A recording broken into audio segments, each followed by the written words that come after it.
नमस्कार, मी Napoleon Almeida, Sydney, Australia. Khandeshi tadka या यूट्यूब चॅनलला आणि त्यांची आगळीवेगळी वेब सिरीज झिंगनाना ह्यांना माझ्या मनापासून शुभेच्छा. खानदेशी संस्कृती, परंपरा आणि लोककलेचा खजिना जपण्याचं आणि नव्या पिढीपर्यंत पोहोचविण्याचं मोलाचं काम हे चॅनल करत आहे.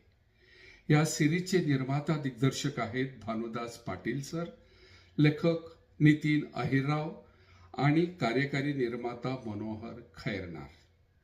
ही सिरीज तुम्हाला हसवेल, विचार करायला लावेल आणि आपल्या खानदेशी मातीशी घट्ट जोडून ठेवेल. माझी खास विनंती आहे, खानदेशी तडका चॅनलला सबस्क्राईब करा, झिंगनाना सिरीजला लाईक करा आणि आपल्या सवंगड्याबरोबर शेअर करायला विसरू नका. खानदेशचं रंगतदार जग वेवर आणणारा हा खजिना जरूर पहा. धन्यवाद.